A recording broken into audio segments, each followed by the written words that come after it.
और उन बातों को रखने का प्रयास कर रहे हैं जो वास्तव में लोगों के पास अभी तक नहीं पहुंच पाई थी, और उसका एक बहुत बड़ा फायदा लोगों के बीच में जाने से हुआ है। इसलिए मैं सबसे पहले बधाई दूंगा कारी भाई को, और उसी इन्हीं के नेतृत्व में ये माना जाएगा कि जो व्यक्ति 9 के प्रोग्राम के लिए आज 2 तारीख को दिल्ली में उपस्थित है, तो आप समझ सकते हैं कि इसका कमिटमेंट किस स्तर का है। और उस कमिटमेंट को हम लोग सलाम करते हैं। और वीरान ने जब कल फोन किया तो हम लोग एक दूसरे अभियान में लगे हुए हैं। दिल्ली विश्वविद्यालय में शिक्षकों का एक चुनाव होने वाला है अगले फरवरी में, एकेडमिक काउंसिल का, तो हम लोग वहाँ भी अपनी उपस्थिति दर्ज कराने के लिए कोशिश कर रहे हैं। उसी में मेरी कुछ प्रतिबद्धताएं थी, लेकिन मैंने बोला कि अगर कोशिश करूँगा, विलम्ब होगा तो उसके लिए माफ करूँगा, तब कोशिश कर सकते हैं। और मैं सबसे पहले आपसे माफी मांगता हूँ कि बहुत विलम्ब हो गया आने में किसी कारणवश। लेकिन जिस कार्य के लिए हम लोग यहाँ पर एकत्रित हुए और जिस उद्देश्य से एकत्रित हुए हैं वह इतना महत्वपूर्ण है कि हानि तो बहुत हुए, हमें लगता है कारी भाई पहले बोल चुके होंगे, तो सबसे बड़ा लॉस अभी बोले तब तो लगता है कि अभी हम वंचित नहीं हैं उससे। लेकिन सबसे बड़ा कारण इकट्ठा होने कि एक दौर हमने देखा है 1990 के बाद, जहां पर एक तरह का एक टकराव की शुरुआत होती है। और वो टकराव 2 ऐसे सोच और विचारधाराओं के बीच में है। एक विचारधारा जो ये चाहता है कि जो आज तक अब तक वंचित रहे वो सामने आए और राजनीति में हिस्सेदारी अपना निभाए, हिस्सेदारी प्राप्त करे। एक विचारधारा ये चाहता है। दूसरा विचारधारा ये चाहता था कि ऐसी सोच भी इन वंचितों के मन में या उन गरीबों के मन में नहीं आनी चाहिए कि वो सत्ता में किसी तरह से हिस्सेदारी कर पाए।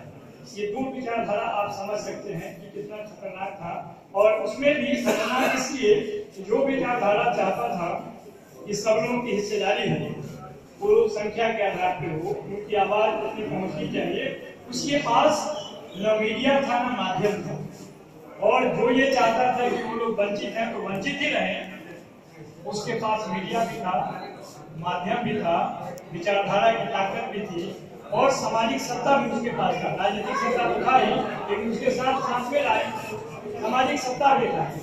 तो ऐसे टकराव को आप पहला उदाहरण अगर देखने का प्रयास करें तो जब मंडल कमीशन लागू होता है, एक तरफ मंडल कमीशन लागू होता है, दूसरे तरफ एक रथ निकलता है और यह रथ का मुख्य उद्देश्य होता है कि लोगों को एक तरह से भ्रमित किया जाए कि ताकि वह मंडल के द्वारा जो विकास, एक सामाजिक विकास आगे आ पाता, उसकी आवाज लोगों तक सुनाई नहीं।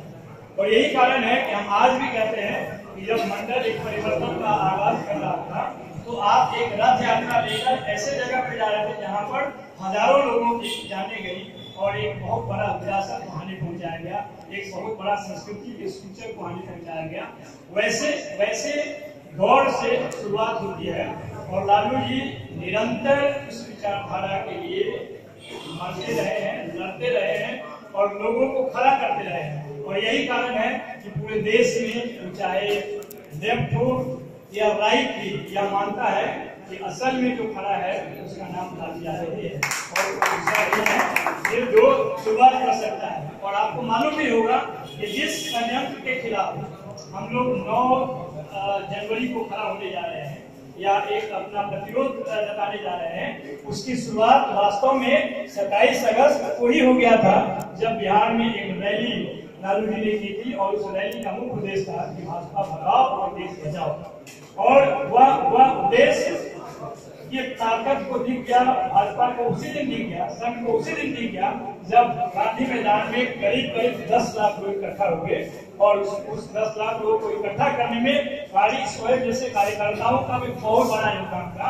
और वह देखकर यह सरकार बुरी तरह से उस नेता के पीछे पड़ गया, चाहे कोई भी कर्म करना पड़े, कोई भी कुकृत्य करना पड़े, कोई भी कुकर्म करना पड़े, किसी भी संस्थाओं का इस्तेमाल करना पड़े, लेकिन उस नेता को जन से दूर करना हमारा प्रथम उद्देश्य है। और यह साबित हो गया जब सीबीआई के एक शीर्ष अधिकारी ने अपने प्रतिवेदन में, अपने रिपोर्ट में, जब वो सुप्रीम कोर्ट से वार्तालाप कर रहा था उस रिपोर्ट में इसकी चर्चा की कि हम पर दबाव था इस तरह के काम करने के लिए। यह साबित हो गया कि 27 अगस्त के बाद और जो जनादेश की चोरी हुई नीतीश कुमार के नेतृत्व में, वो इनफैक्ट चोरी किए नहीं, उसे चोरी करवाया गया था और वह भी उस षड्यंत्र का एक पात्र थे। तो यह षड्यंत्र में जिसमें कि नीतीश कुमार, सुशील कुमार मोदी और प्राइम मिनिस्टर ऑफिस की चर्चा हुई है, हम लोग उसी के खिलाफ भी खड़ा होना चाहते हैं और एक आगाज देना चाहते हैं कि इस तरह का कोई भी प्रयास को हम सफल नहीं होने देंगे। पहली बात तो हम ये बताना चाहेंगे। दूसरी बात, यह आपके मन में सवाल होगा कि यह युवा राजद क्यों कर रहा है, आखिर युवा राजद को आगे आने की क्यों जरूरत पड़ी। इसकी जरूरत इसलिए पड़ी जो हम आज बोल पा रहे हैं। मैं 1990 में दिल्ली विश्वविद्यालय में एडमिशन लेने के लिए आया था, BA पार्ट 1 में, केरला से पढ़ के दिल्ली विश्वविद्यालय में आया। उस समय अभी 2 महीना ही नहीं हुए थे क्लास हुए तब तक मंडल कमीशन लागू होता है और आपको यह जानकर हैरानी होगी कि उस समय का माहौल ऐसा था कि हम लोगों जैसे व्यक्ति को भी यहाँ रहना मुश्किल था, वापस जाना पड़ा ट्रेन पकड़ के। पिताजी ने बोला कि पढ़ाई तो होती रहेगी, अगर जिंदा रहोगे तो पहले आओ, फिर देखा जाएगा, जब होगा तो जाना होगा, तो फिर बाद में जाना होगा तो वापस जा सकते हो। तो जब संवैधानिक तरीके से एक परिवर्तन किया जा रहा था, एक परिवर्तन को दिशा दी जा रही थी, तब इस देश में एंटी मंडल का बड़ा आंदोलन खड़ा किया। वह वास्तव में एंटी मंडल आंदोलन नहीं था, वो एंटी मंडल मूवमेंट नहीं था, वो एंटी कॉन्स्टिट्यूशनल मूवमेंट था। क्योंकि जो रिजर्वेशन था वो संवैधानिक था, संविधान के दायरे में किया जा रहा था। अगर उसका कोई विरोध करता है राष्ट्रीय स्तर पे या एक जमात उसका विरोध करता है तो वो संविधान की खिलाफत करने वाले लोग, और वह उसी समय से संविधान को तोड़ने के सारे जो षड्यंत्र है उसको धीरे धीरे करके उसको तोड़ने का प्रयास किया। आज तो आपको ये भी मालूम है कि जो आरक्षण 1990 में जिसकी शुरुआत हुई वो आज नाम मात्र है, उसका इम्प्लीमेंटेशन आज भी देखा जाए तो 2 से 3% हम आगे बढ़े थे। और इस तरह के षड्यंत्र को करने के लिए आप देखिए 1990 में ही कई तरह के भ्रम फैलाए गए। लालू जी जब ये काम कर रहे थे तो उनके विषय में बहुत सारे भ्रम फैलाए गए, जिसमें कहा गया कि यह मात्र मुस्लिम और यादवों की पार्टी है। माई समीकरण पर लोग बात किया, ये लालू जी ने खुद अपने मुख से कहा है कि कोई भी किसी भी पत्रिका में कोई भी जगह पे अगर ये बता दे कि लालू यादव ने ये बात कहा है तो फिर हम इसको जो है वो मानने के लिए तैयार है। दूसरी बात, लोगों ने भ्रम फैलाया कि यह केवल पिछड़ों की पार्टी है। अगर आप पहला 3 मंत्रिमंडल के सदस्यों का देखेंगे तो जो सवर्ण से लेकर सारे सेक्शन को, सारे वर्गों को रिप्रेजेंटेशन देने का लालू जी ने काम किया, उसमें किसी से कोई छुपा नहीं है। रघुनाथ झा उस समय भी थे, उस समय भी बैजनाथ पांडे थे, उस समय भी शिवानंद तिवारी थे, और ऐसा कोई इसका मंत्रिमंडल नहीं था जिसमें केवल माई समीकरण के लोग थे। ऐसा कोई उनका रख रखाव, सामाजिक रख रखाव या सामाजिक देखरेख या सामाजिक कोई भी चेतना हो जहां पर ऐसा कभी उन्होंने कोई बयान दिया होगा, इस तरह का कोई बात नहीं था। तो मेरा कहना ये है कि जिस पहले यही लोग, क्योंकि इनकी मीडिया में वर्चस्व थी, बोलने वालों में या माध्यम में वर्चस्व था, इसलिए भ्रम के जरिए लालू जी को काटने का प्रयास किया। वो सारा भ्रम धीरे धीरे समाप्त हो गया जब वो टीएम सेशन के पूरे कोशिश के बावजूद जब वो एक बहुत बड़ी सफलता हासिल करते हैं तो मीडिया ने भ्रम फैलाया कि बैलेट बॉक्स से जीत नहीं, ये लोगों ने वोट नहीं दिया है, इसको कैप्चर किया गया, बैलेट ही कैप्चर कर दिया, बॉक्स ही कैप्चर कर दिया। तो जिस तरह के भ्रम को उन्होंने पूरी कोशिश करके लालू जी को कम करने का कोशिश किया, उसमें असफल रहे 20-25 सालों तक। तो उसके बाद वो लगे कि उनको जो भी एक माध्यम लगा, जिस घोटाले की बात करते हैं उसमें कई अधिकारी, कई कर्मचारी, कई मंत्रिमंडल के लोग, न्याय के लोग, सारे लोग उसको जानते थे, लेकिन एक व्यक्ति को जिस तरह से परेशान किया जा रहा है वो किसी से छुपा नहीं है। और हम चाहते हैं कि युवा वर्ग इसलिए उसमें शामिल हो क्योंकि जिस तरह से उन्होंने एक स्टेज पार किया है। मंडल पार्ट 2 कहने का मतलब ये नहीं है कि मंडल कमीशन को फिर से लागू करना है। मंडल पार्ट 2 कहने का मतलब ये है कि एक बार में जो वंचित के एक सेक्शन आगे बढ़े, दूसरे बार में वंचित चाहे कहीं भी हो, किसी भी कौम में हो, किसी भी धर्म में हो, किसी भी समूह में हो, जो वंचित है उसको दोबारा सेकंड पार्ट 2 में आगे बढ़ने का मौका मिले। वो मंडल का नाम परिवर्तन है, कोई रिजर्वेशन नहीं है, और वह परिवर्तन सामाजिक परिवर्तन है जिसकी वो बात करते हैं। लेकिन मीडिया जब भी बात करेगी तो उसको जातिगत आरक्षण से जोड़कर बात करती है। तो हम यही आपसे निवेदन करते हैं, विनती करते हैं कि जितने संख्या में ज्यादा से ज्यादा उसे आए और यह बताने का प्रयास करें कि अगर कोई व्यक्ति संवैधानिक तरीके से और राजनीतिक तरीके से हिस्सेदारी की बात करके, सत्ता को लोगों तक ले जाने की बात करके अगर वह बात करता है तो उस आदमी को आप परेशान नहीं कर सकते।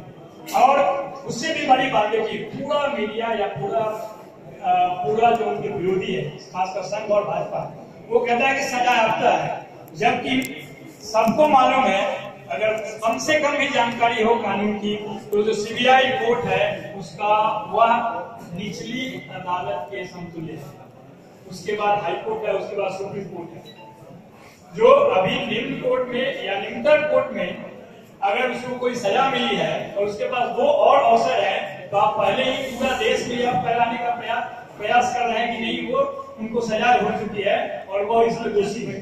तो यह भी हमें समझने की बात है कि निचले कोर्ट में ही अभी तक पिछले 20-25 साल से तमाम कोशिश के बावजूद, षड्यंत्र के बावजूद अभी तक निचली कोर्ट में वो भी जो 4 केस बंद हो चुके थे उसको खोलकर उन्होंने इनको फंसाने का प्रयास किया है। तो हम समझ सकते हैं कि यह षड्यंत्र कितना गहरा है। और हम कभी नहीं चाहते थे कि न्यायालय के खिलाफ में कोई बात कहे, और ना अभी भी हम कह रहे हैं। हम कह रहे हैं कि न्यायालय तक, खासकर जो सीबीआई है, वह जिस न्यायालय की बात करती है उसमें जो साक्ष्य पहुंचाने वाले लोग हैं वह किसी न किसी तरह से षड्यंत्र के दबाव में है, और वही उस तरह का केस फ्रेम कर रहे हैं जिसमें लालू जी को जेल में बंद होना पड़ रहा है। और इसी तरह के षड्यंत्र के खिलाफ हम खड़ा होना चाहते हैं। इसलिए एक बार फिर मैं पुनः आपसे आग्रह करता हूँ कि जो लोग भी, जहाँ भी, जैसे भी, जिस तरह से भी जोड़ पाए, इस समय है खड़ा होने का, साथ खड़ा होने का, ताकि देश और संविधान को बचाया जा सके, लोकतंत्र को बचाया जा सके। देखिए, लोकतंत्र का, मैं पॉलिटिकल साइंस पढ़ा हूँ और पढ़ाता हूँ, लोकतंत्र का जो सबसे साधारण अर्थ होता है कि लोगों को यह विश्वास रहे या लोगों में यह विश्वास पैदा हो कि वह अपना विकास खुद तय करे। कोई ऊपर से कॉर्पोरेट या मीडिया या कोई और आदमी आकर नहीं तय करे कि आपका विकास हम कैसे तय करें, मेरा विकास कैसे होगा मैं तय करूंगा। यही लोकतंत्र है। और यही लालू जी ने किया कि जो बिहार में वंचित वर्ग है उनके लिए सबसे जरूरी क्या है? सबसे जरूरी खड़ा होना है या सड़क है? अगर हम खड़ा ही नहीं हो पाएंगे तो हमारे सामने सड़क भी होगा तो हम क्यों कैसे उसका फायदा उठा पाएंगे? तो जब लालू जी आए तो उनको लगा और उन्होंने लोगों के इस भावनाओं को पकड़ा, क्योंकि जो भावनाओं को पकड़ेगा वही संभावना की तलाश करेगा। लालू जी ने भावनाओं को पकड़ा कि अभी हमारे समाज के लोग खड़ा नहीं हो पा रहे, सबसे जरूरी है इनको, सबसे पहले जरूरी ये है कि उनको इतनी ताकत मिलनी चाहिए, उनका इतना सेल्फ कॉन्फिडेंस आगे बढ़ना चाहिए कि वो खड़ा होता है। सड़क तो आज नहीं तो कल बन ही जाएगा, लेकिन मीडिया ने क्या कहा कि विकास विरोधी है, ये सड़क नहीं चाहते हैं।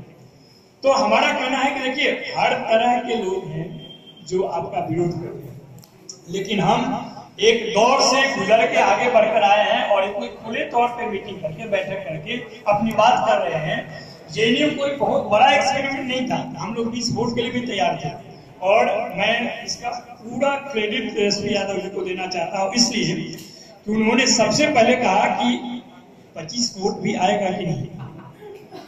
उन्होंने ये नहीं कहा कि जीतना है कि हारना है।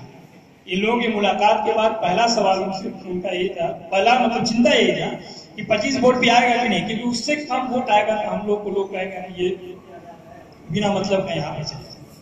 तो हमने उनको बोला कि देखिए, हम लोग चुनाव पहली बार जीत के लिए नहीं लड़ रहे हैं, दूसरी बार मत संख्या के लिए नहीं लड़ रहे हैं। हम लोग चुनाव इसलिए लड़ रहे हैं कि जिस पार्टी को कई बार ये कहा जाता है कि आपका तो देश स्तर पे कोई संगठन ही नहीं है, बोलने वाला तो एक ही काफी है।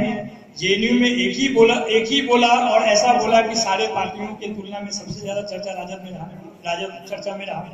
तो बोलने वाले अगर एक भी होंगे और उस बोलने वाले में अगर वह भावना होगी जो लालू जी जिसका प्रतिनिधित्व करते हैं जिसका उभार उन्होंने किया है, अगर वो भावनाएं रहेंगी तो चाहे कहीं भी हो, अगर बोलेगा तो लोग उसको सुनेगा और उसका अनुसरण करेगा।